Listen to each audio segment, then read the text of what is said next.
શેના માટે આવ્યા? પગ આપણને ભગવાને એટલા માટે આવ્યા છે કે મારા મંદિરે હરિદર્શને જઈએ, તીર્થમાં જઈએ, કોઈની સેવા કરવા માટે જઈએ. આપણું કર્મ તો આપણે કરવાનું છે, પણ સાથે સાથે આ બધા માટે હરિ આપણને પગ આપ્યા, ભગવાને મોઢું આપ્યું. શું લેવા? ભગવાનના ગુણગાન ગાવા, સારી વાતો કરવા. પણ આપણે શું કરીએ? આખો દી નિંદા કરીએ. કાન આપ્યા ભગવાનની કથા સાંભળવા માટે. જિનકે શ્રવણ સમુદ્ર સમાન. તમે એક કથા સાંભળો ધરાઈ જાવ એવું નથી ભાઈ. પ્રાપ્ત કાંઈ નહીં થાય. દરિયા જેવા આપણા કાન બનાવવા પડે, દરિયા જેવા. એટલે તો શ્રીમદ ભાગવતમાં પૃથુ મહારાજને ભગવાને કહ્યું કે બોલો તમને હું શું આપું? ત્યારે પૃથુ મહારાજ ભગવાનને કહે છે કે પ્રભુ મને 1000 કાન આપો. હવે 1000 કાન વાળો માણસ લાગે કેવો? પણ 1000 કાન શું છે? 1000 કાન એટલે મને ભગવાન એવી શક્તિ આપો કે હું તમારી ગમે તેટલી કથા સાંભળું છતાંય મારા કાન ધરાય નહીં. જિંદગી શ્રવણ સમુદ્ર સમાન.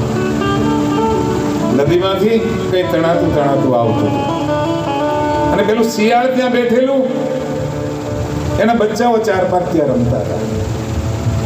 એ બચ્ચાઓ માને કહે છે મને ભૂખ લાગી છે, કે જાઓ તમે નદી કિનારે કઈ મળી જશે. એટલે બચ્ચાઓ 4-5 ત્યાં આવ્યા.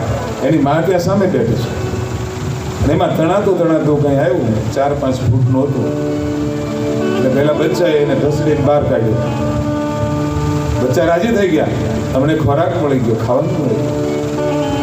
માની પાસે માં જોતો કરી, અમને ખાવાનું મળી ગયું. બોલે ક્યાં છે? બોલે હા મુચ્ચતામ. એને અડશો નહીં, છોડી દો, ભાગો. તમે નાના છો, તમને ખબર ના પડે. અરે પણ અમને આ બધું મળ્યું છે, બહુ ભૂખ લાગે છે માં. નહીં, એ ના ખાશો. બોલે કેમ? તો કે આ બાજુ તો જો કેટલું સરસ છે. ક્યાં? તો કે આ ભાગ તો બહુ ખૂણો છે, એ ભાગને તો ખાશો જ નહીં. બોલે કેમ? એને તો અડશોય નહીં. બોલે કેમ? એણે બધાની ખાલી નિંદા જ સાંભળી છે, ક્યારે ભગવાનની કથા નથી સાંભળી. તમને ખબર નથી આ મનુષ્યનું શરીર છે. જેને કથા નથી સાંભળી એને કાનને તો શિયાળેઓ પણ અડતા નથી.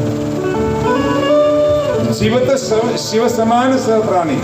ભગવાન શિવ તો ભવાનીને એમ કહે છે કે જે મનુષ્ય જીવનમાં કથા ન સાંભળે તો ભગવાન શિવ પાર્વતીને કહે છે જીવત શવ સમાન તેહી પ્રાણી. એ પ્રાણી જીવતા મરેલો છે, બળદા સમાન છે. કથા નહીં સાંભળીએ ત્યાં સુધી ભગવાનનું સ્વરૂપ નહીં સમજાય. પેલા બચ્ચાઓ બધા મળે છે, પગને અડે. નહીં, પગથી દૂર રહો. એ માણસ ક્યારે કથામાં નથી ગયો, ક્યારે તીર્થમાં નથી ગયો. હાથને ના અડશો, એને ક્યારે દાન નથી કર્યું. ભગવાન કૃષ્ણ દ્વારિકામાં પોતાનું નિત્ય કર્મ કરે. દશમ સ્કંદના ઉત્તરાર્ધમાં તમે જુઓ, સ્નાનાદિ પરવારી પોતાના રાજમહેલમાં, દ્વારકાના મહેલમાં પ્રભુ આમ બહાર જ્યાં દરવાજો ખોલે મહેલનો, એ જ વખતે ભગવાન પહેલા શું કરતા હતા? પોતાના આસન ઉપર પછી બેસતા. ભગવાન કૃષ્ણ દિનચર્યામાં સૌથી પહેલું કર્મ એ કરતા કે પોતાના હાથે દાન કરતા હતા. 24 કલાકમાં 24 મિનિટ ભગવાનને અર્પણ કરો. એની સામે બેસો, એનું ધ્યાન કરો, એને પૂછો. ભગવાનને થાળ મૂકો, નામ તરત લઈ એમ નહીં. ભગવાનને થાળ ધરો ત્યારે હે પ્રભુ સોનાના બાજટ ઢાળ્યા છે પ્રભુ આપ ત્યાં વિરાજિત થાઓ. હે રાજાધિરાજ, હે મહાદેવ, હે કૈલાસપતિ, હે દેવોના દેવ, હે વિશ્વનાથ, હે પ્રભુ આપ મારી થાળીમાંથી આરોગો મારા નાથ. હે પ્રભુ થોડું તો આરોગો પ્રભુ, વધારે આપો. આ ભાવથી જ્યારે આપણે ભગવાનને ભૂજીએ ઈશ્વર બહુ રાજી થાય છે. હાથથી કંઈક કરો. ધન આપ્યું ઈશ્વરે આપ્યું છે આપણને, કંઈક વાપરો. શરીરથી કંઈક સેવા કરો. અને આપણે આ બધું કરશું ને તો મનુષ્ય દેહ મળ્યો છે ને એ દુર્લભ છે ને, પણ આપણને સુલભ થઈ જશે. બડે ભાગ મનુષ્ય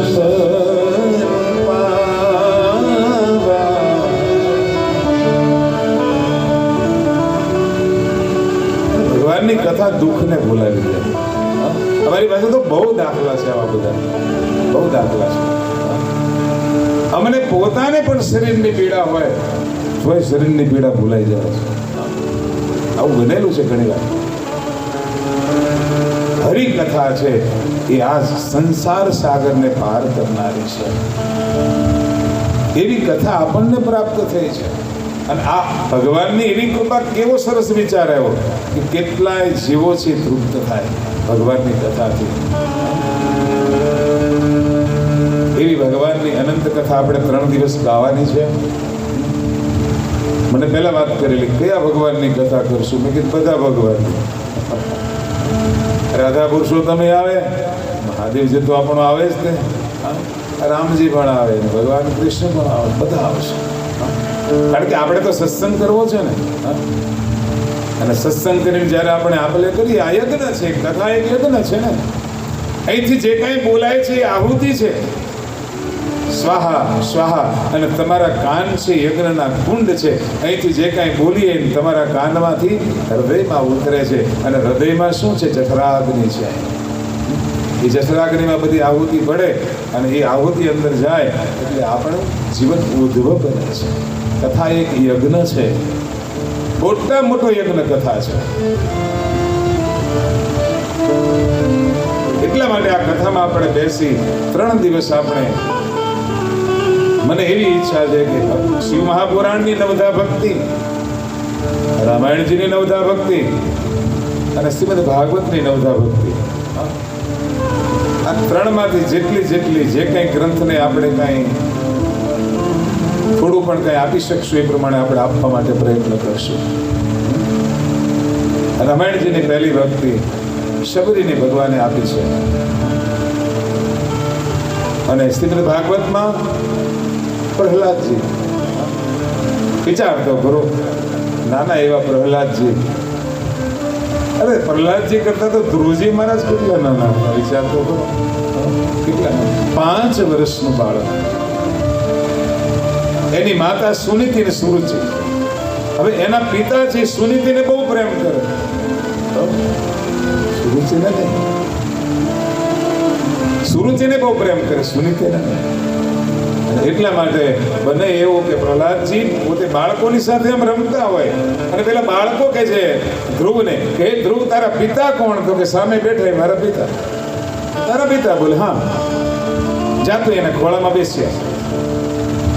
એટલે ધ્રુવજી મહારાજ 5 વર્ષનું બાળક, નાદાન બાળક, એને કંઈ ખબર નથી. અને ધ્રુવજી મહારાજ ધીમે ધીમે ધીમે આમ પિતાની પાસે જતા હતા ખોળામાં બેસવા માટે. બાળકો સાથે રમતા હતા, ધૂળવાળું શરીર હતું. ત્યાં પેલી સુરુચિ જોઈ ગઈ. ક્યાં જાય છે? મારા પિતાના ખોળામાં બેસવા નહીં, પાછું. એ તારા પિતા નથી, એ તો ઉતાન બારના પિતા છે. બાલ બગાડી દીધો. અને ધ્રુવજી મહારાજને બહુ દુઃખ થયું છે. નાનું બાળક દુઃખી થયું છે. બાળક એ ભગવાનનું સ્વરૂપ છે. દુઃખ લાગ્યું, રડવા માંડ્યા. માની પાસે ગયા. પેલા બાળકો એને ભજવે છે, કાં બેસાડ્યો તને ખોળામાં? ના બેસાડ્યો ને? તું કહેતો ને મારા બાપા છે, મારા પિતા છે. ધ્રુવજી ગયા માની પાસે જઈને વાત કરી, માં મારા પિતા કોણ? ઉતાનપાદ તારા પિતા છે. નહીં, એ મને ખોળામાં બેસવા જતો હતો અને સુરુચિભાઈએ મને ના પાડી. ના પાડી બેટા? બોલે હા. કઈ વાંધો નહીં બેટા, આ પિતા છે ને એનો ખોળો તો 50 વર્ષ, 60 વર્ષ, 80 વર્ષ, 100 વર્ષનો હોય. એના કરતા જો બેટા તું ભગવાન નારાયણના ખોળામાં બેસ ને, જો રાધા પુરુષોત્તમના ખોળામાં તું બેસીશ ને તો બેટા તારું જીવન ધન્ય બની જશે. અને 5 વર્ષના બાળકના મનમાં ભરાઈ ગયું કે બસ હવે મારે નારાયણના ખોળામાં જ બેસવું છે. એક ઘડી આધી ઘડી આધી મેં પુનિયા. ક્ષણિક સત્સંગ થયો ધ્રુવજી મહારાજ ને માની સાથે. આ સત્સંગથી કથાનો જન્મ થાય. ભગવાન મહાદેવજી અને માં પાર્વતી આમ બેઠા હોય અને પાર્વતી પ્રશ્ન કરે. આ પતિ પત્નીનું દાંપત્ય જીવન કેવી ઉચ્ચ કોટીનું છે જુઓ તમે. માં પાર્વતી પ્રશ્ન કરે શિવને કે પ્રભુ મને કથા સાંભળવી. બોલે કઈ કથા? અને જેવા પાર્વતી પ્રશ્ન કરે એ પતિ પત્નીના એક પ્રશ્નથી કથાનો જન્મ થઈ જાય. ભાગવતનો જન્મ ક્યાંથી થયો? શિવ પાર્વતીના સંવાદથી. રામાયણનો જન્મ ક્યાંથી થયો? શિવ પાર્વતીના સંવાદથી. પાર્વતીમાં પ્રશ્ન કરે શિવજીને. રામાયણને તમે સાંભળ્યું, ભાગવત સાંભળ્યું છે કે પાર્વતીજી અને શિવની પહેલી કથા શિવજી પાસે અમર કથા હતી. પાર્વતી માતાને ખબર નહીં. એમાં નારદજી એકવાર ફરતા ફરતા આવ્યા કૈલાસ. એટલે પાર્વતી માતા એનું સ્વાગત કર્યું કે દેવ ઋષિ પધાર્યા છે, પધારો, આવો બેસો, ચા પાણી, સ્વાગત કર્યું. એટલે નારદજી આવ્યા અને ભગવાન શિવનું પૂછ્યું કે ભોળાનાથ, બોલે એ તો સમાધિમાં છે, ક્યારે આવે કઈ ઠેકાણું નહીં. નારદજી કે કાંઈ વાંધો નહીં, ઘરે નથી ને એટલે થોડુંક વધારે બેસું. એટલે બેઠા. અને પછી કીધું કે માં એક વાત કરું. બોલે શું? કે આ તમારા આ શિવજીના ગળામાં આટલી બધી જે મુંડમાળ છે એ ખોપરી બધી કોની છે તમને ખબર છે? માતાજી કે મને તો કાંઈ ખબર નથી. તો કે આટલા વર્ષ થયા, લગ્ન થયા, તમને વાત જ નથી કરી. બોલે નહીં. એટલે નારદજી કહે છે કે હવે મારે વધારે તમને શું કહેવું, પણ તમને ખબર નથી. બોલે શું? કે તમારા કેટલા જન્મો થયા? બોલે હું તો દક્ષિણા ઘરે હતી, એના પહેલા મારા તો ઘણા જન્મો થયા. તો કે તમારા જેટલા જન્મ થયા અને તમારું મૃત્યુ થયું એ તમારા મસ્તકની ખોપરી શિવજી એના ગળામાં ધારણ કરે છે. પણ તમારા આટલા બધા જન્મ થયા પણ શિવજી તો એકના એક જ છે. અજન્માનો લોકા કિમ વયવંતોપી જગતા મધિષ્ઠાતારમ કિમ ભવવિદિર્નાદ્યત્ય ભવતિ. અજન્માનો લોકા. આપણો ભોળોનાથ મહાદેવ કેવો અજન્મા, એનો કોઈ જન્મ નથી. એવો ભગવાન મહાદેવ છે. નારદજી કહે છે કે માં તારા તો અનેક જન્મ થયા, પણ નારદજી કહે છે કે મહાદેવજીનો એક જન્મ નથી. બોલે કેમ? એ અજન્મા છે. બોલે એમ? બોલે હા. કેમ? તો કે એની પાસે અમર કથા છે. એ અમર કથા જો તમે સાંભળી લો ને તો તમે અમર થઈ જાઓ. અને ખરેખર એટલા માટે તમે જુઓ, પાર્વતી શિવજીને સંવાદ કરે અને એમાંથી આ કથાનો જન્મ થઈ જાય. આ બે પતિ પત્નીનો સંવાદ છે. ભોળાનાથ એકલા બેઠા હોય હિમાલયની ગુફામાં. એમાં પાર્વતી આવીને પ્રશ્ન કરે છે, પ્રભુ આ તો આમ સેવા કરવા માટે માતાજી. ભોળાનાથ કે બોલો.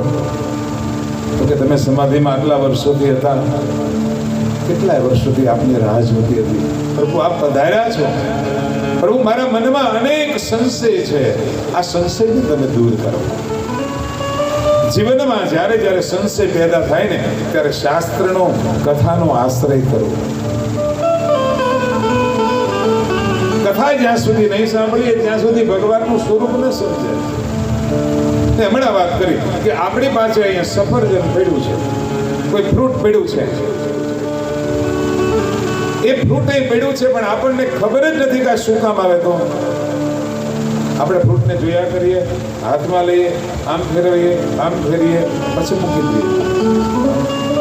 ચેરીને પગ દલ દિયો તાસો ઘટ્યો નમા. મને યાદ આવી ગયું, બહુ જૂનું દ્રષ્ટાંત છે.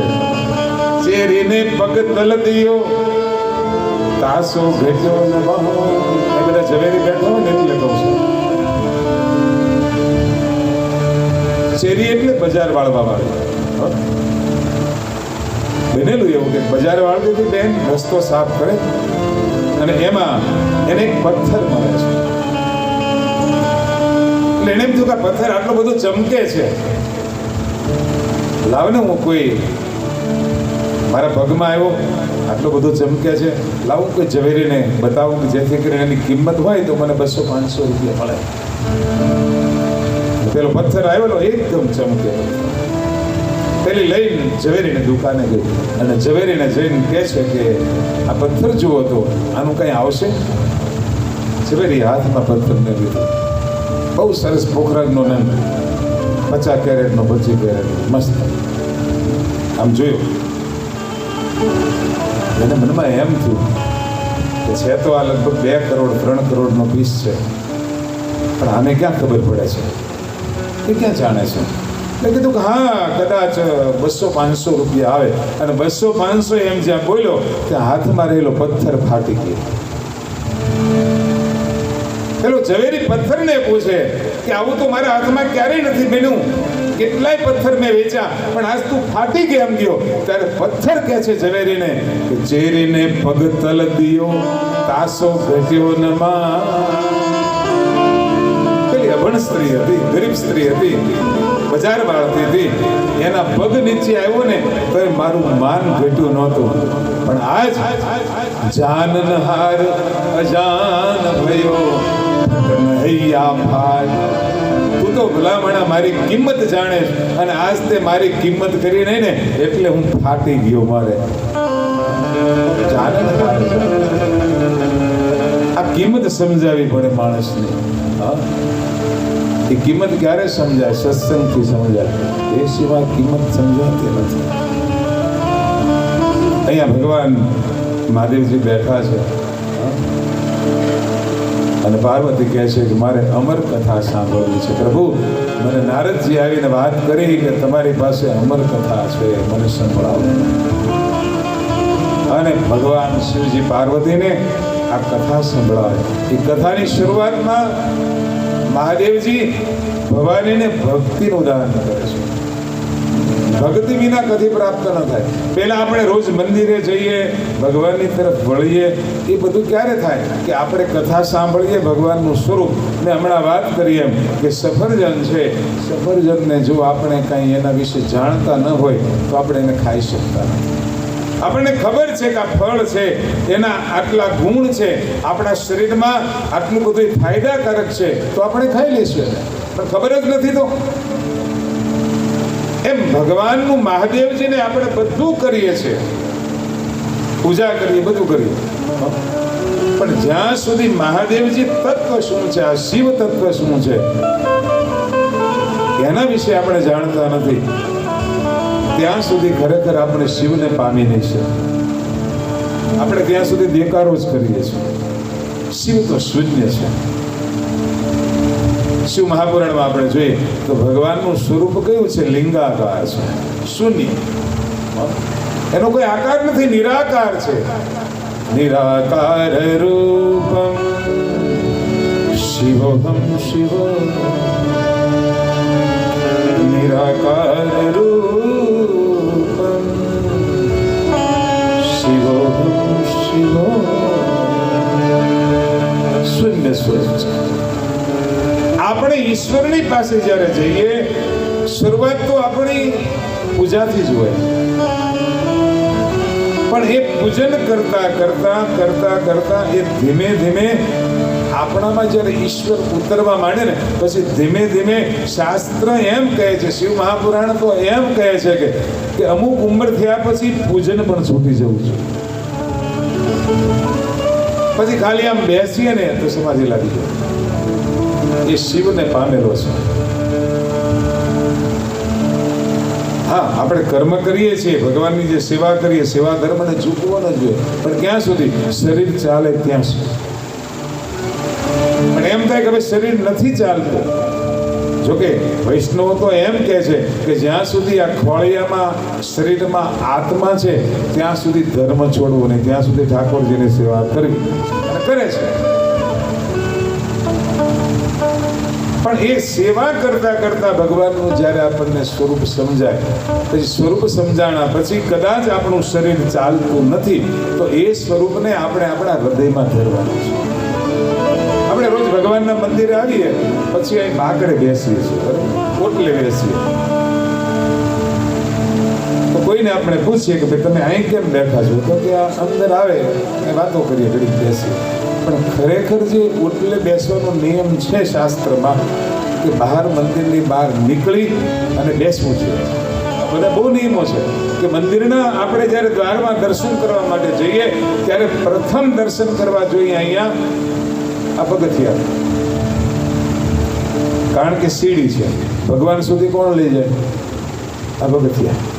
એટલે ત્યાં આપણે નમન કરીએ, ત્યાં નમન કરીએ અને આગળ જઈએ, પછી ભગવાનના દર્શન થાય છે. શિવ ભગવાનનું મંદિર છે, એનો તો બહુ મહિમા છે. આ ત્રણ છે ને, જ્ઞાન, ભક્તિ અને કર્મ છે. આ ત્રણ રસ્તા ભગવાન સુધી પહોંચવાના છે. જ્ઞાની પણ ભગવાન સુધી પહોંચી શકે, વૈરાગી પણ ભગવાન સુધી પહોંચી શકે, અને ભક્ત છે એ ભગવાન સુધી પહોંચી શકે. આ ત્રણ રસ્તા ઈશ્વર સુધી પહોંચવાના. જ્ઞાન તો આપણને અઘરું પડશે, કારણ કે જ્ઞાન મેળવવા માટે આપણે કોઈ સારા ગુરુની જરૂર પડે, વિદ્વાનની. એની પાસે બેસીએ એટલે પછી આપણને બધું શીખડાવે કે ભાઈ આ આસન કરો, પ્રાણાયામ કરો, ધ્યાન કરો, ધારણા કરો, સમાધિ કરો, યોગ કરો, આ બધું શીખડાવે. અઘરું પડી જાય. કેટલાય પુરાણો વાંચવા પડે, કેટલાય શાસ્ત્ર વાંચવા પડે. પછી વૈરાગ્ય, કે આ બધું છોડીને જતા રહીએ, એ બને નહીં. હા, એક ભાઈ રોજ એના પત્નીને કહેતા હતા કે મારે પરેશાન ના કરીશ, હું બધું મૂકીને જતો રહીશ. રોજ એવું છે. એમાં એક દિવસે બેનને એટલો બધો ગુસ્સો આવ્યો, અને એમાં બરાબર 11 હતી. એટલે ગુસ્સો આવ્યો ને બેને કીધું કે કામ કરો. બોલે શું? આજ તો તુલસી પત્ર લાવો. બોલે કેમ? આજ એકાદશી છે ને, હું તમને સંકલ્પ કરાવી દઉં, જાઓ ઘર છોડીને જતા રહ્યો, જાઓ લાવો સંકલ્પ કરાવો. ચલો ભાઈ કે જતો રહીશું. અરે જા. બેને તો રજા આપી દીધી. તો કે સંકલ્પ નથી કરવો, પાછો આવો તું મને કહેજે. જતો રહ્યો. નીકળ્યો ઘરની બહાર નીકળ્યો, પાદરમાં ગયો, અને પાદરમાંથી થોડોક આગળ ગયો. મનમાં એમ કે જાવું ક્યાં? કારણ કે એને ટાઈમસર જમવાનું જોઈએ, ટાઈમસર પાણી જોઈએ, ટાઈમસર ચા જોઈએ. હા, એકાદી વાર ટ્રાય કરીએ તો ખબર હોય એમ થાય. આ તો નીકળ્યો બહાર, પાદરમાં ગયો, એને એમ કે કામ કરું, મારું ખેતર છે, ત્યાં જઈને બેસો થોડી વાર. ચાલો ને, નીકળ્યો છો, હવે તો પાછું જવું જ નથી.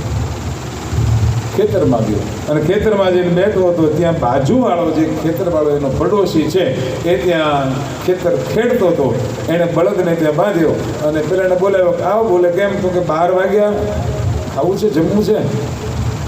તો કે તારું ભાત? તો કે મારી સાથે લાવ્યો છું, મારે જ આખો દિવસ કામ કરવાનું છે ને, તો 2 રોટલા વધારે લાવ્યો છું, ચાલ ને બેસી જા. મળી ગયું જમવાનું. એટલે થોડી વાર તો એમ થયું કે આ કીડીને કણને હાથીને મને ભગવાન આપી દે. પણ કસોટી ના કરવી હો કે હા, તકલીફ પડી જાય.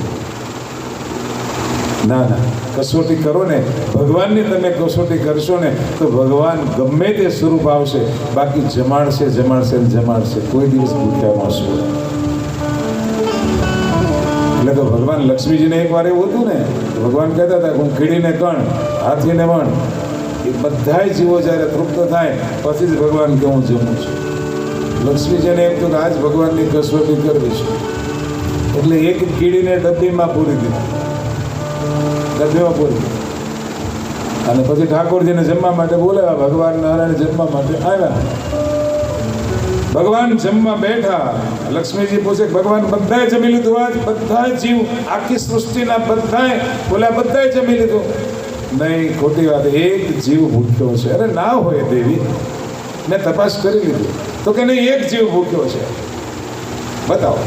અને લક્ષ્મીજી આમ ડબ્બી ખોલી, તો જ્યારે ડબ્બીમાં પેલી કીડીને એમ પૂરવા ગયા ને, એ વખતે ચાંદલો ને ચોખા, એમાંથી ચોખાનો એક દાણો ડબ્બીમાં પડી ગયેલો, અને પેલી કીડી ચોખ્ખું ખાતી હતી. ભગવાન કે તમે જુઓ તો ખરા, આને તો આજ અણકૂટ મળી ગયો છે. ભગવાન ક્યારેક ભૂખ્યા ના સૂર્ય, એવો ભગવાન દયાળુ છે. એટલે આપણને એમ થાય કસોટી કરીએ તો ભગવાન ભૂખ્યા ન સૂર્ય.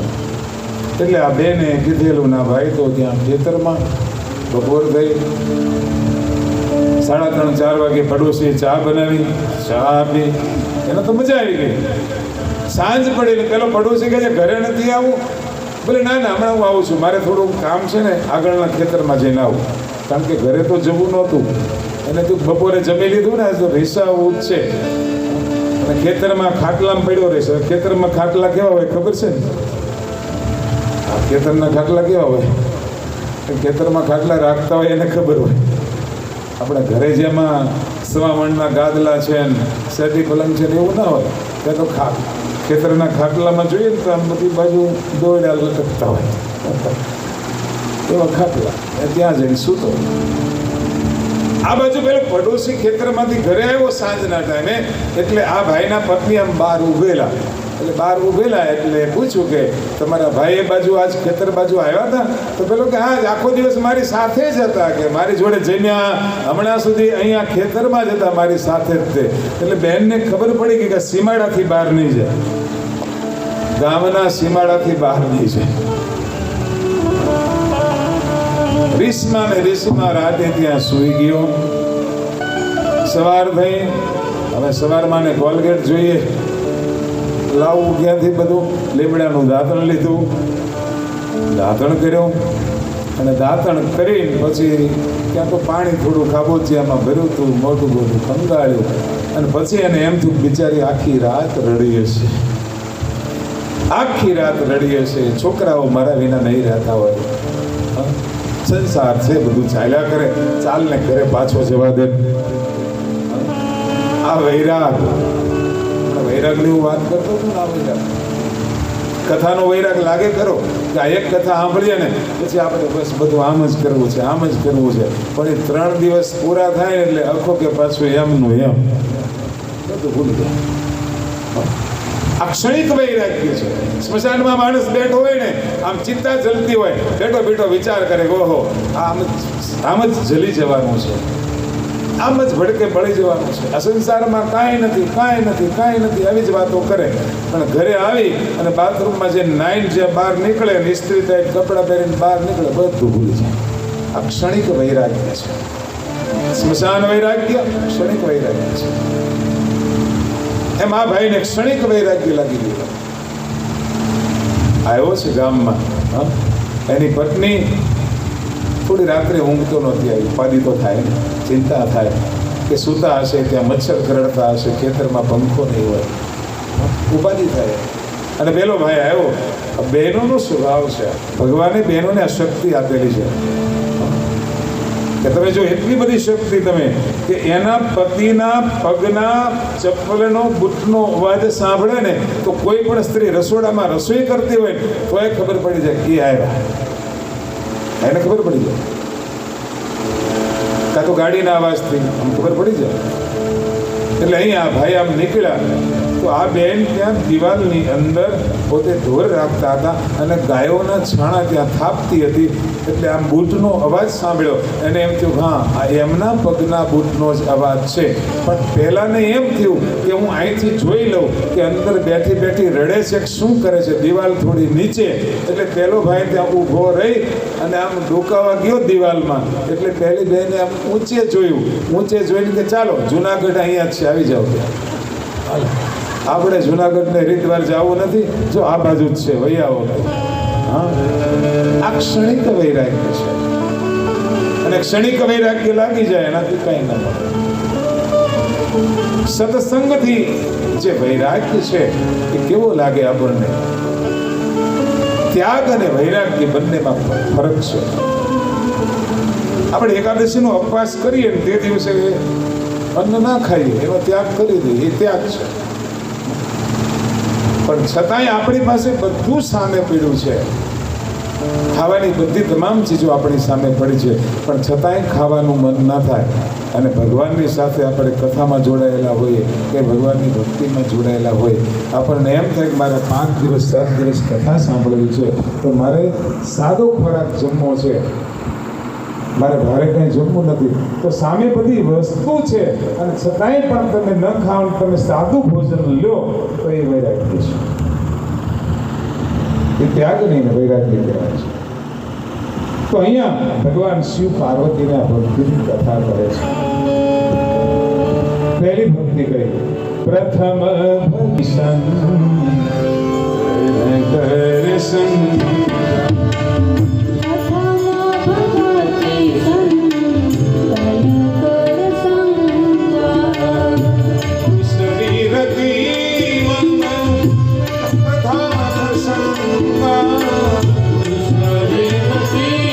Ma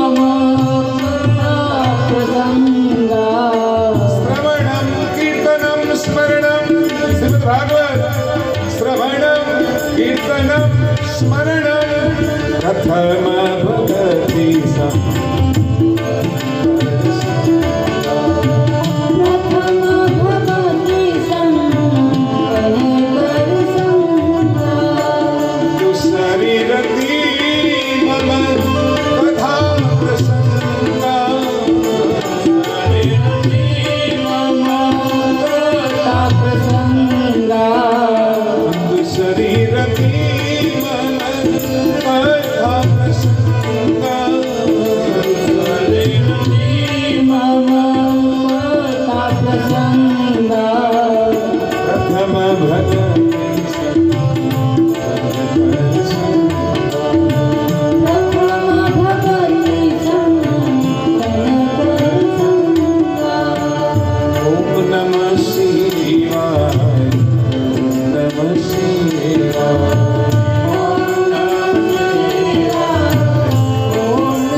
Hare Ram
તાળી પાડી. તાળી પાડી એટલે આપણા શરીરના જે કંઈ બધા પોઈન્ટ છે ને આપણા હાથમાં, એટલે આપણે આમ તાળી પાડીએ એટલે આપણા બધા જે પોઈન્ટ છે એને ઉર્જા મળે. એટલે કદાચ ઊંઘ આવતી હોય નહીતર પછી કથા સાંભળવાને કાજ કોઈ ગોતીએ મહારાજ પછી એવું થાય. આ ઘણા તમે જો કથામાં ઊંઘ બહુ આવે. અમે તો બહુ દર્શન કરતા હોય, તમને ના ખબર હોય, અમને ખબર હોય. ગમે એટલું માણસો બેઠા અમને તો ખબર જ હોય, સારો ટેકો મળી જાય ને. ઝોલાયા આવે રે મને ઝોલાયા રે, કથા સાંભળો ત્યાં મને ઝોલાયા. ઘરે તમે જુઓ તો 1 ની 4 સિરિયલ, 8 થી 9, 9 થી 10, 10 થી 11, અને પછી પાછા તો મોબાઈલ લઈને તો બાકી જ હોય. પથારીમાં સોય પછી મોબાઈલ લેવાનો મળે, સિરિયલ પૂરી થાય પછી મોબાઈલ નો ઝૂલા. અહીંયા તો બધું સારું સાંભળે તો બધા ભાવિક છે, બધા કથાના બધા અભ્યાસી છે, કથામાં બધાને આનંદ આવે. એટલા માટે પ્રથમ ભગતિ સંતન દર્શન, કંઈક સત્સંગ કરીએ. પહેલી ભક્તિ છે. જીવનમાં સત્સંગ મળવો જોઈએ. શ્રવણમ, સત્સંગ એટલે સાંભળવું. કથા સાંભળીએ એ પહેલી ભક્તિ છે. અને બહુ જ્યારે શ્રવણ કરીએ ને પછી જ આપણને છે ને કંઈક પ્રાપ્ત થાય. એ પહેલા પ્રાપ્ત નથી થતું. એક કથા સાંભળવાથી નહીં, કરોડો કથા, લાખો કથા આપણે સાંભળ્યા કરીએ પછી તમે જુઓ એ સત્સંગ આપણામાં દ્રઢ થઈ જાય. કારણ કે આપણા જે કર્મો છે, અનેક જન્મના કર્મો છે. એક 16 આની સરિયો હોય, એ સરિયાને જો આપણે આમ તોડીએ તો એક ઘાથી તૂટતો નથી. એ પેલો એના પર છીણી રાખે, 1 ઘા મારે, 2 ઘા મારે, 3 ઘા મારે, 4 ઘા મારે, 5 ઘા મારે, આમ કેટલાય ઘા મારે ને ત્યારે એ લોખંડનો સળિયો તૂટે છે. તો એ તો લોખંડનો સળિયો છે અને આ તો આપણા કર્મનો સળિયો છે. આ કર્મના બંધન તો કેવા છે, લોખંડથી પણ સખત છે. એટલા માટે તો શાસ્ત્રમાં સ્વર્ગ અને નરકની વ્યાખ્યા આપી છે કે જો તું આમ નહીં કર તો તારે નરકમાં જવું પડશે, આમ કરીશ તો તું સ્વર્ગમાં જઈશ. પણ આપણને કોઈ પૂછે, કાલ ભગવાન કદાચ આવે, કોઈ આવીને પૂછે કે સ્વર્ગમાં જવું છે કે નરકમાં, તો તમે બધા શું કહેશો? તમે તો એમ જ કહો કે અમારે સ્વર્ગમાં જવું છે. હા, ત્યાં સારું સારું જમવાનું હોય. હા, મંદર કાકાને ગમે અમારે સારું જમવાનું હોય. એ મને એકવાર મેં એમને પ્રશ્ન કર્યો ને ત્યારે મેં એવું જ કીધું કે સારું જમવાનું હોય. મેં કીધું તો તમે ભૂલ કરો છો. બોલે કે મેં કીધું ત્યાં ગીરદી ઓછી છે ને એટલે એ લોકો ખીચડી જાજી બનાવે અને કાં તો પાઉંભાજીથી રોડવી લે, કારણ કે ગીરદી ક્યાં છે. એટલે એ લોકો સારું જમે એટલે પહેલાં એમ કહે છે કે આ કરતા આ બાજુ ગયા હોત. એટલે આપણને કદાચ કોઈ પૂછે તો આપણે કહેવાનું કે મારે તો સ્વર્ગ પણ ન જોઈએ અને નરક પણ ન જોઈએ. આપણે શું જોઈએ? ભરતજીએ ભગવાનની પાસે માંગ્યું છે, ભગવાન મારા પર પ્રસન્ન હોય ને તો મારે કાંઈ નથી જોતું. જન્મ જન્મ રતિ રામ પદ યહ વરદાન નાન. એ ભગવાન મને એવું વરદાન આપો કે હું જન્મો જન્મ ભગવાનની કથા સાંભળું, ભગવાન પુરુષોત્તમની, ભગવાન મહાદેવની કથા સાંભળું અને જન્મો જન્મ બસ એના શરણમાં મને વાસ મળે. આપણે એવું માનીએ. આ સ્વર્ગ તો એની પાસે તુચ્છ છે, કાંઈ નથી એની પાસે. એટલે કીધું ને, જીવ છે શિવની પાસે જવા માંગે. મનુષ્ય શરીર પ્રાપ્ત થયા પછી આપણી જે ઉંમર છે, 5 વર્ષની ઉંમર થાય, ખિસ્સા આવે, ખિસ્સા ભરવામાં મંડાઈ જઈએ અને પછી આપણે બધું ભૂલી જઈએ છીએ, ભગવાનને ભૂલી જઈએ છીએ. પછી તો ભગવાન યાદ કરવા માટે આવે કે હવે તને હું યાદ કરાવું, છતાંય આપણે સાંભળતા નથી. બોલે કેમ? ભગવાન કેવું યાદ કરવા? જુઓ તમે, યમરાજ 4 નોટિસ મોકલે રે,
મશીન લાવે અને એમાં એવા પાછા વાયરલેસ થઈ ગયા છે. હા વાયરલેસ.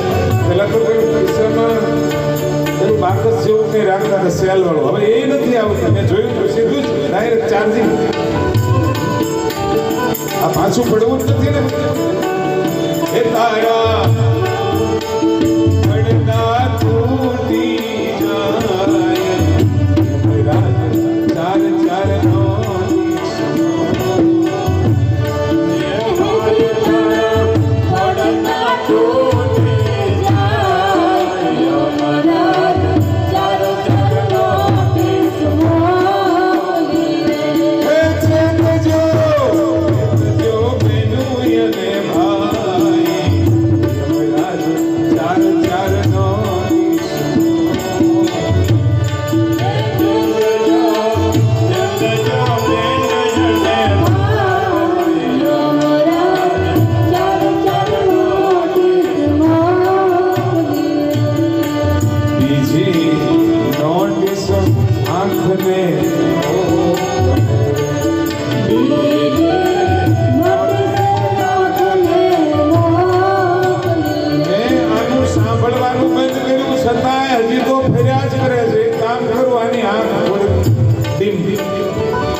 લાખ રૂપિયા પાછું નથી પડ્યું. હે તારા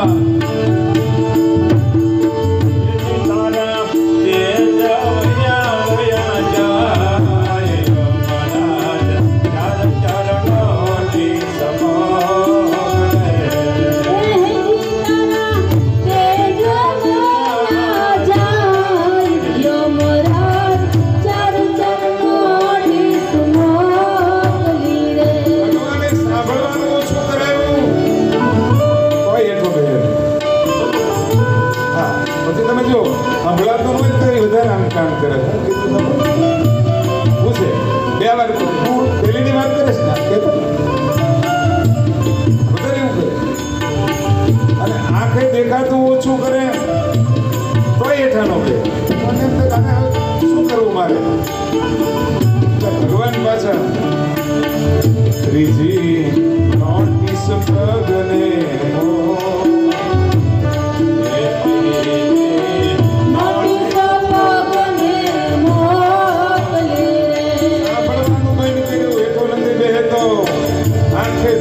ઓછું કરે એવું હજી મારા તરફ વળતો નથી, હજી કઈ સત્સંગ કરતો નથી. હવે શું કરવું? એટલે ભગવાન એમ કહે અને વખત હેઠા બે હતો એક ઠેકાણે બે તો મારું નામ લે તો એમાં પાછા આવ્યા.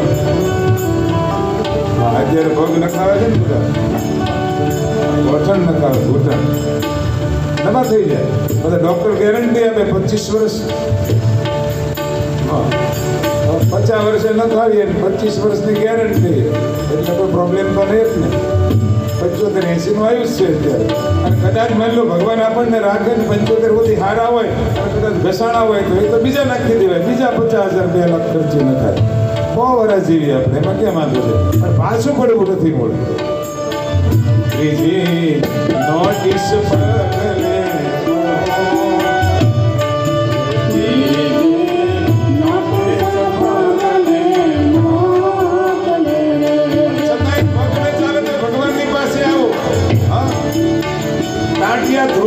ભગવાનની પાસે સુદામાની જેમ.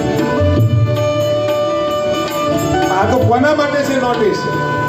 ખાલી બધાના ઘર ગણતા હોય, પેલાના ઘેર જાય, પેલાના ઓટલે જેમ છે, પેલાના ઘરે જાય. આ એના માટે ભગવાન કહે છે ચેતી જા તું મારા મંદિરે આવ, મારી કથા માર. અને તમે જોજો કથામાં તમે બેસશો નહીં થાય. કાલે તમારે ઘરે તમારા ઘરે કથા પૂરી થાય 2 દાડા પછી અને ઘરે તમારે અત્યારે જેમ બેઠા છો એમ તમારા ઘરે તમારે 3 કલાક બેસવાનું. હાલો આપણે ઇનામ આપવું તમને નહીં બેસી શકો. કથા જગાડે છે. આ જીવને જગાડવાનું કામ કથા કરે એટલે ભગવાન નોટિસ મોકલે જાગ તું હવે ઉઠ જાગ મુસાફિર भोर भई अब रैन कहा तू सोवत है उठ जाग मुसाफिर भोर भई। ત્રીજી નોટિસ મોસીને મોકલી છે. ત્રીજી નોટિસ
મારી મૂર્તિના દર્શન કર્યા નહીં, ક્યારે આ મુખથી મારું નામ લીધું નહીં. ભગવાનને એમ થાય કે હું એના હૃદયમાં જોઉં, કદાચ હૃદયના એકાદ ખૂણામાં કંઈક એકલો મને ભજતો હોય, પણ જ્યાં ભગવાન હૃદયમાં જેને જોવે તો હૃદયમાં તો ખાલી કચરો હશે. આપણે ભગવાનને આપણા હૃદયમાં પધરાવવાનું, હૃદયને શુદ્ધ બનાવો, બાળક જેવું. ભગવાનની સામે બેસો ત્યારે બાળક બની જાઓ, એની પાસે બધું ભૂલી જાઓ. કંઈ પણ આપણા જીવનમાં છે બધું ભૂલીને ઈશ્વર સામે બેસવું પડે. આપણી પાસે પદ હોય, આપણી પાસે પ્રતિષ્ઠા હોય, ધન હોય, બળ હોય, બુદ્ધિ હોય, જે કાંઈ છે એ હરિની સામે જ્યારે બેસો ત્યારે બધાને એક બાજુ મૂકી દો. એ બધું એક બાજુ જ્યારે મૂકશું ત્યારે ભગવાનનું આપણું જોડાણ બહુ થઈ જશે, બહુ નજીક ઈશ્વર લાગશે આપણને. પણ જ્યાં સુધી મનમાં એવું હોય કે હું કંઈક વિદ્વાન છું, હું કંઈક રૂપિયા વાળો છું, હું કંઈક બુદ્ધિમાન છું, મારી પાસે બહુ શક્તિ છે, બળ છે, પદ છે, આ બધું જ્યાં સુધી હશે ત્યાં સુધી ઈશ્વર એટલો ને એટલો આમ દૂર થતો છે. ઈશ્વર પાસે બોલવું પડશે. એટલે ભગવાન અર્જુનને કહે છે મામેકમ શરણમ બ્રજ, મારું એકનું શરણ સ્વીકાર, બધું ભૂલી જા. આપણે શું કરીએ છીએ, ઘડી કયા એમ ને. ઈશ્વર કહે છે કે તું એક વખત મારા સ્વરૂપને સમજી જા, અને મારા સ્વરૂપને સમજ્યા પછી તું એવો સહજ બની જા કે મામેકમ શરણમ બ્રજ, મારી સિવાય તું કોઈની પાસે પછી જતો નહીં. ભરોસો રાખ, દૃઢ ભરોસો ઈશ્વર પ્રત્યે હોવો જોઈએ. ભરોસો દ્રઢઈન ચરણન કે, ભરોસો દ્રઢઈન ચરણન કે, દૃઢ ભરોસો ઈશ્વર પ્રત્યે. આ દૃઢ ભરોસાને પ્રાપ્ત કરવા માટે આ સત્સંગની જરૂર છે. કોઈ મહાપુરુષની પાસે, કોઈ શાસ્ત્રની પાસે બેસી એનો સંગ કરીએ, રોજે રોજ આનંદ થાય ભક્તોની નાતમાં, રોજ રોજ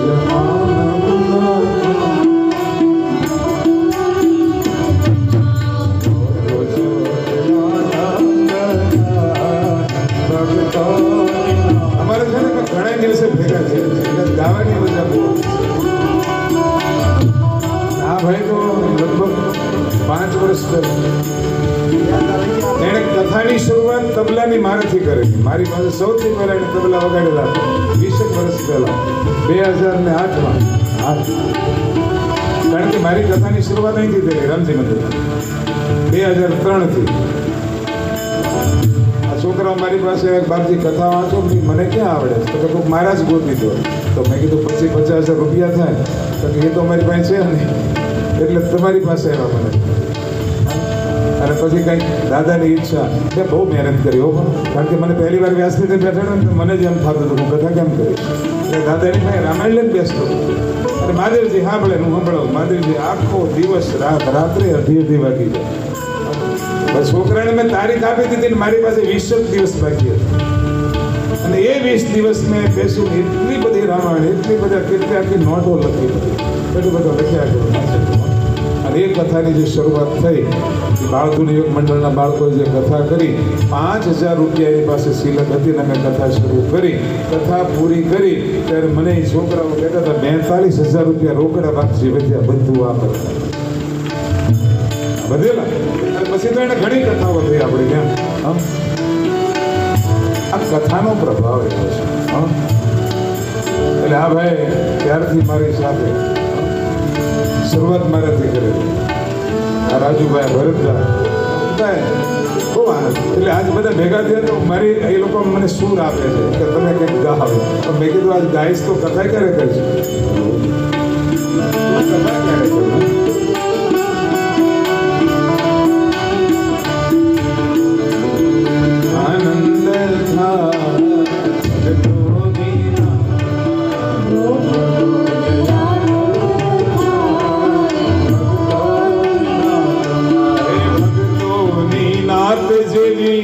બીજી કોઈ નાત નહીં ભક્તોની નાત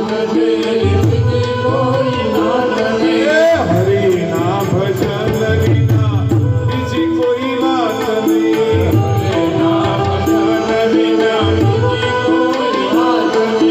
કોઈ વાત નહીં ભગવાનનું ભજન જ 3 દિવસ હા આ અમૂલ્ય અવસર ભગવાને આપ્યો છે હા અને જો તમે ચૂકી ગયા તો સમજી લેજો આ અવસર પાછો ક્યારે મળે નક્કી નથી હોતું આ તો કંઈક એની કૃપા હોય ને આવો અવસર મળે ને ભગતોની નાત જેવી બીજી કોઈ નાત નહીં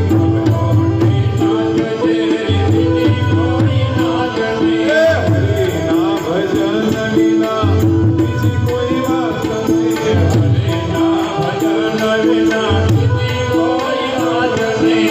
અંધારે અજવાળા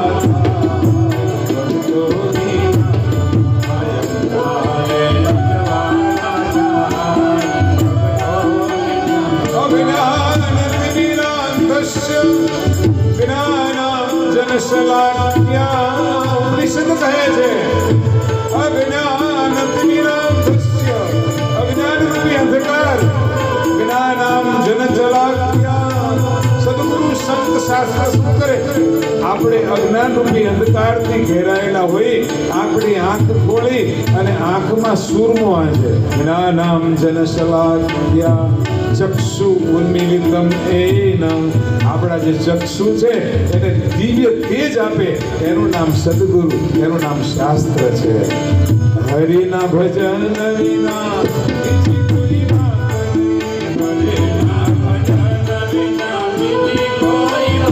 નહીં શાસ્ત્ર એમ કહે છે કે આપણે અજ્ઞાન રૂપી અંધકારમાં છીએ અને અજ્ઞાનનું જે અંધકાર છે એને દૂર કરવાનું કામ શાસ્ત્ર કરે આ સત્સંગ કરે છે જ્ઞાન આપે મનમાં સંશય છે સંશય દૂર થશે કારણ કે જો જ્યાં સુધી સંશય દૂર નહીં થાય ત્યાં સુધી ભગવાન ગીતામાં કહે છે સંશયાત્મા વિનશ્યતિ વિનાશ થશે નાશ નહીં વિનાશ થઈ જાય એટલા માટે જ્યારે સંશય થાય ત્યારે શાસ્ત્રનો આશ્રય કરો સદગુરુનો આશ્રય કરો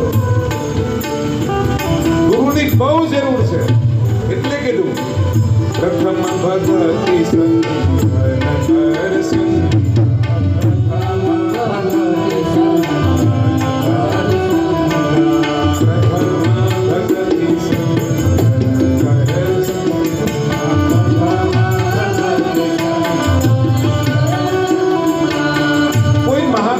કોઈ જ્ઞાની મળે તો એની પાસે બેસી સત્સંગ કરવો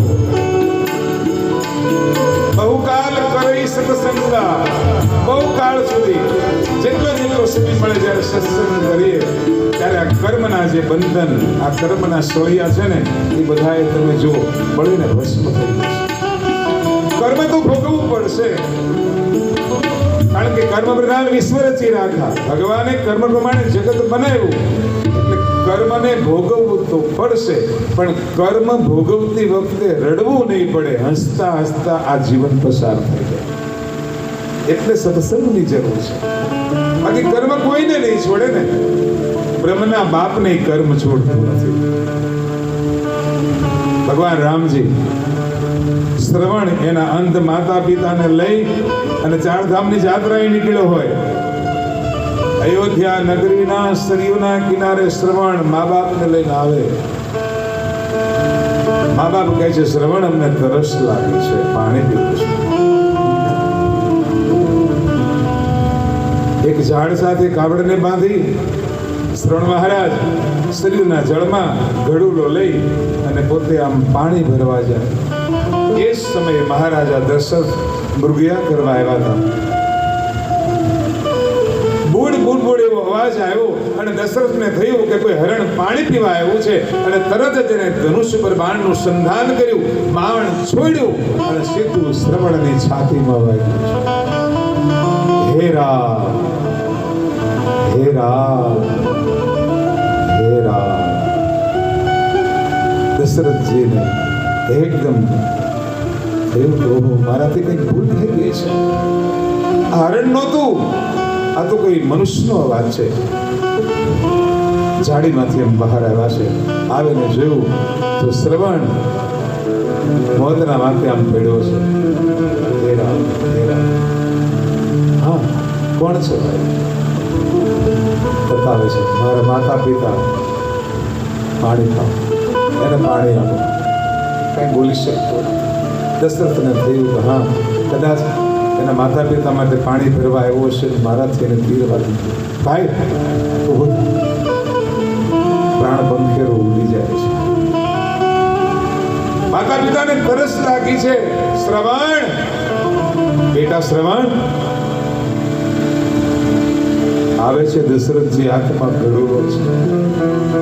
પોતે અંધ છે, પણ અંધની પાસે ભગવાને દિવ્ય દ્રષ્ટિ આપી હોય છે. જ્યાં દશરથના પગનો અવાજ સાંભળ્યો અને શ્રવણના માતા પિતાને થયું કે આ મારા દીકરાના પગનો અવાજ નથી. શ્રવણ, હે શ્રવણ.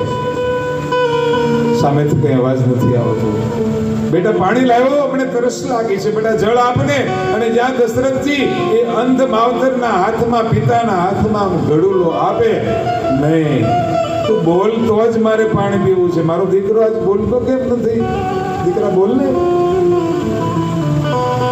દશરથજીની આંખમાં આંસુ છે. ઓહો બેટા, અમે ચારધામની જાત્રાએ તું લઈ આવ્યો છે, તું અમારી કેટલી સેવા કરે છે. હમણાં તરસ લાગીને બેટા તું પાણી ભરવા ગયો, અને બેટા તું કેમ રેસાઈ ગયો? આટલી બધી અમારી સેવા કરે છે, અને બેટા જો તું બોલ નહીં ને તો અમને ના ગમે. દીકરા, તારે બોલવું પડશે.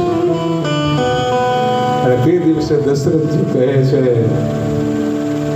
એક વાત કહું તમને, સાંભળો. હું અયોધ્યાનો મહારાજા દશરથ છું. પ્રભુ, મારાથી એક ભૂલ થઈ ગઈ છે. વિધિના લખિયા લેખ લલાટે ટોકર ખાય ખાય. શ્રવણ કાવડ લઈને ફરતો, સેવા માત પિતાની કરતો,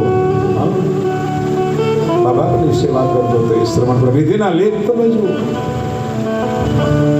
પાણી ના પીએ. અને ત્યારે દશરથજી કહે છે કે મારાથી તમારા પુત્રને હરણ સમજી અને બાણને ચલાવ્યું, તમારા પુત્રની છાતીમાં બાણ વાગ્યું. તમારો પુત્ર આ સરયુના કિનારે એ જળમાં હે દશરથ, આવું કર્યું તે? અમારા આંધળાની લાકડીને તે જૂટવી લીધી. જા, મારે પાણી નથી પીવું. દશરથ, આજ અમે પુત્ર વિયોગે અમારા દીકરાનું નામ લેતા લેતા અમે બંને પતિ પત્ની અમારા પ્રાણને છોડી દઈશું, પણ તારા હાથનું પાણી નહીં પીએ દશરથ. વાહ! પણ આજ હું તને કહું છું એ દશરથ, ભવિષ્યમાં તારે ચાર દીકરા હશે, પણ જ્યારે તારું મૃત્યુ નજીક આવશે ને ત્યારે ચારમાંથી એકેય દીકરો તને પાણી પાવા માટે હાજર નહીં હોય. શ્રાપ લાગી ગયો છે. કર્મણે વાધિકારણે મામ ફલેષુ કદાચન. આ કર્મનું ફળ છે. અયોધ્યાના રાજમહેલમાં રામજીને વનવાસ છે. ભરત શત્રુઘ્ન મામાને ઘેર છે. એ વખતે દશરથજી મૃત્યુશૈયા ઉપર છે અને કૌશલ્યાને કહે છે કે કૌશલ્યા, મને સામેની દિવાલમાં કંઈક દેખાય છે.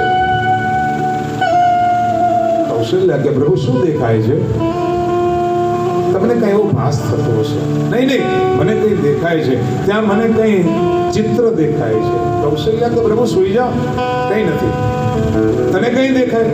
મને કઈ નથી દેખાતું. તમને શું દેખાય છે?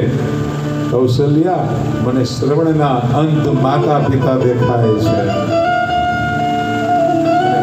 આજ દશરથ કૌશલ્યાને માંડીને વાત કરે છે કે દેવી, મારાથી એક ભૂલ થઈ ગઈ. શ્રવણના અંત માતા પિતાએ તે દિવસે મને શ્રાપ આપ્યો હતો અને આજ શ્રવણના અંત માતા પિતા મને સામેની દિવાલમાં દેખાય છે. મને લાગે છે કે આ ચારમાંથી એકેય દીકરો આજ હાજર નથી ને દેવી, હવે આ શરીરમાં પ્રાણ નહીં રહે, હું છોડી દઈશ. કર્મ બ્રહ્મના બાપને છોડતું નથી. એટલે જીવનમાં જીવવું હોય તો નીતિથી જીવવું, હકથી જીવવું, બીજાનો હક ન છીનવવો, સત્યથી જીવવું, અસત્યથી નહીં. નહીંતર એ ભોગવવું પડશે. કર્મ પ્રધાન ઈશ્વર ચિરા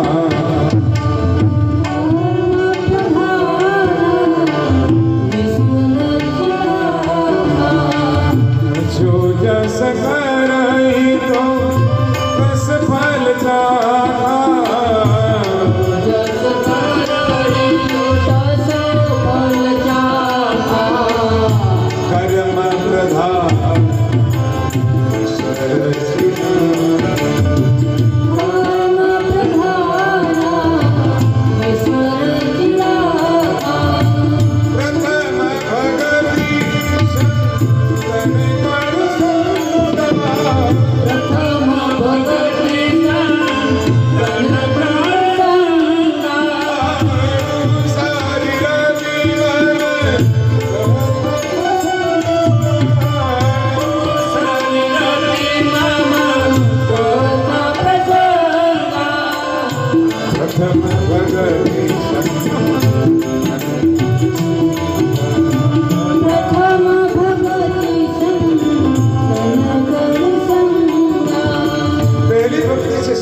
સત્સંગ કરવાથી આપણું કર્મ છે શાંત થાય.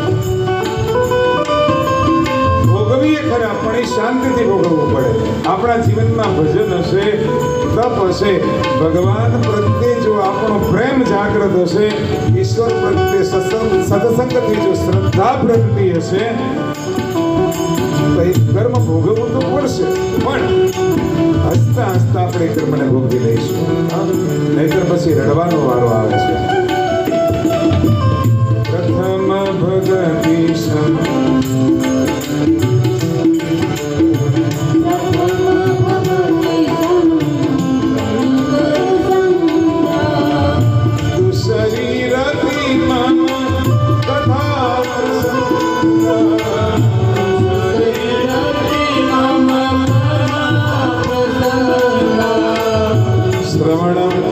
કીર્તનમ સ્મરણમ.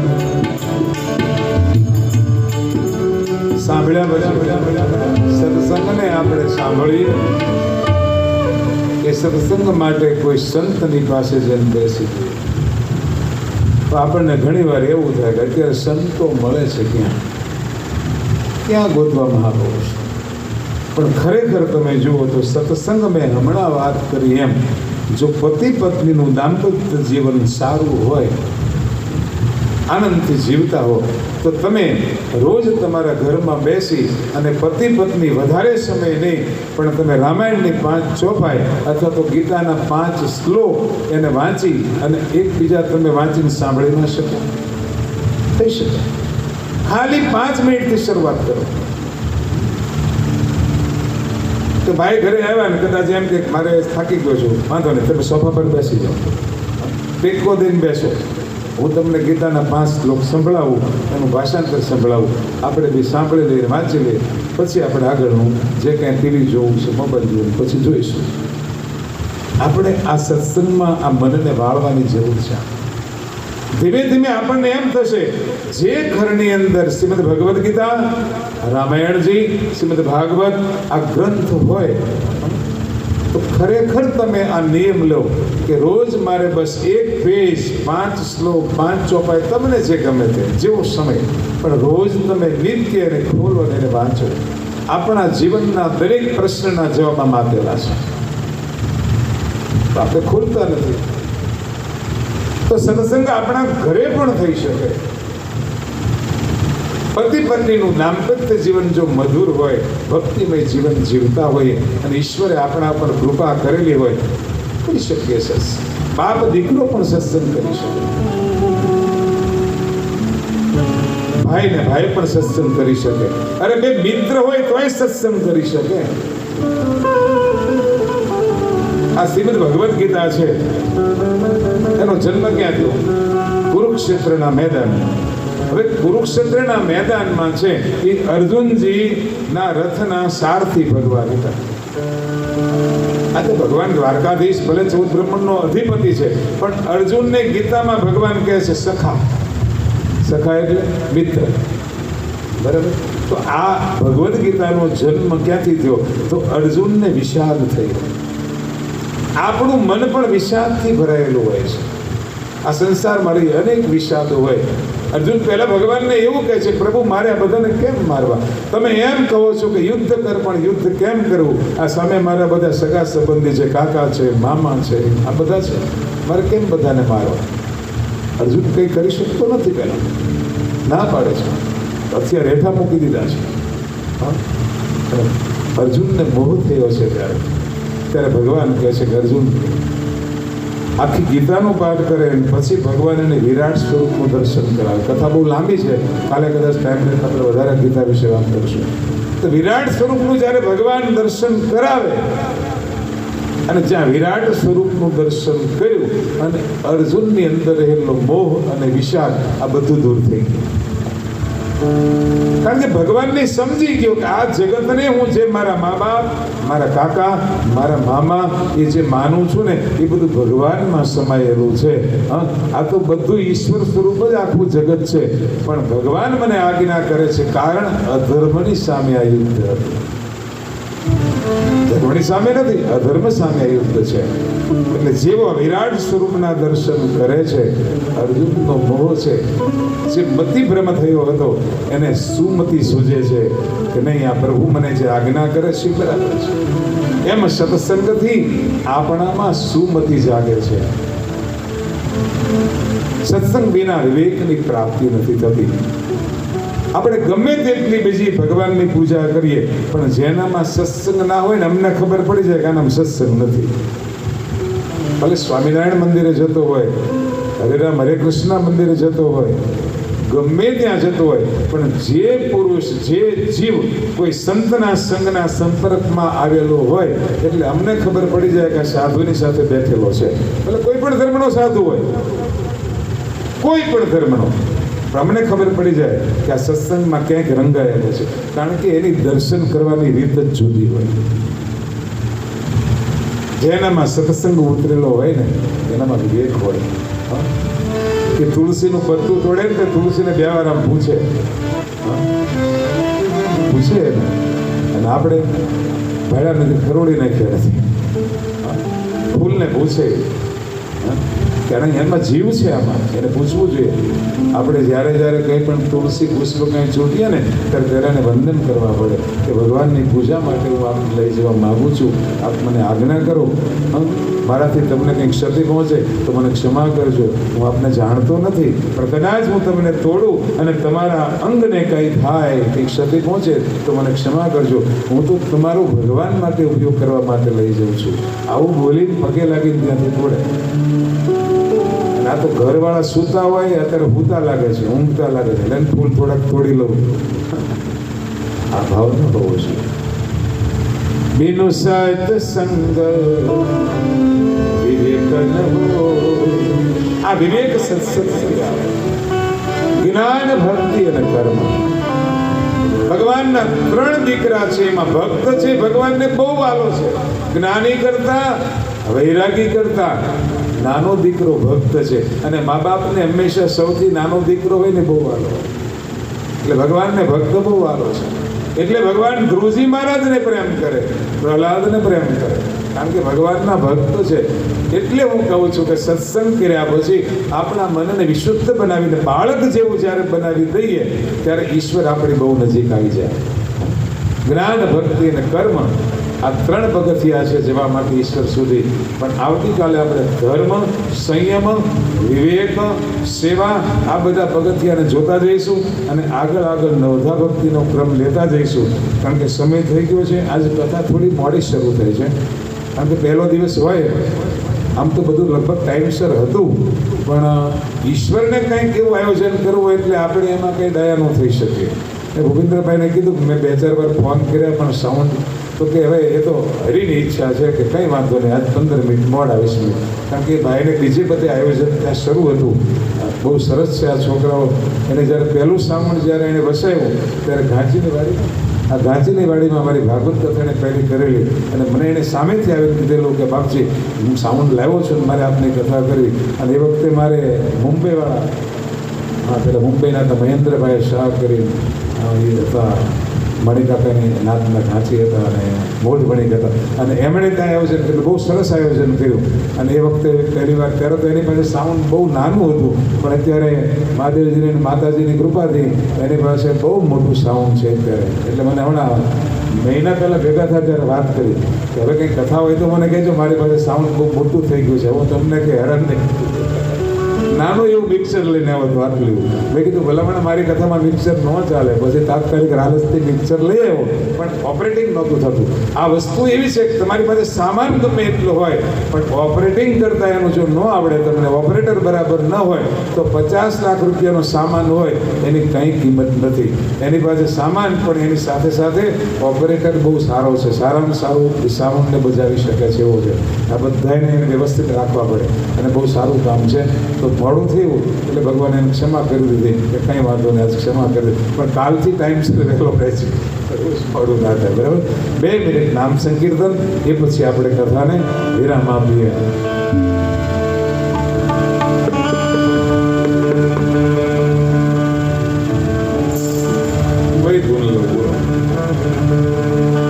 શ્રી રામ જય રામ, જય જય રામ, શ્રી રામ જય રામ,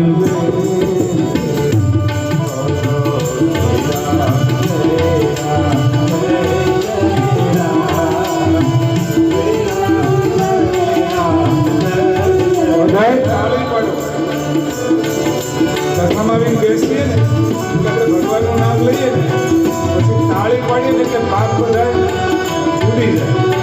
એટલે તમે તાળી પાડો અને નામ લેતા હોય, જો તાળી ના પાડો ને તો મોઢામ કરી જાય, પાછા આવી જાય. એટલે એને કહેવાનું કથા પૂરી થાય છે, દૂર જતા આવ્યો. શ્રી રામ જય રામ, જય જય રામ, શ્રી રામ જય રામ, જય જય રામ, શ્રી રામ જય રામ, જય જય રામ, શ્રી રામ જય રામ, જય જય રામ, શ્રી રામ જય રામ, જય જય રામ, શ્રી રામ જય રામ, જય જય રામ.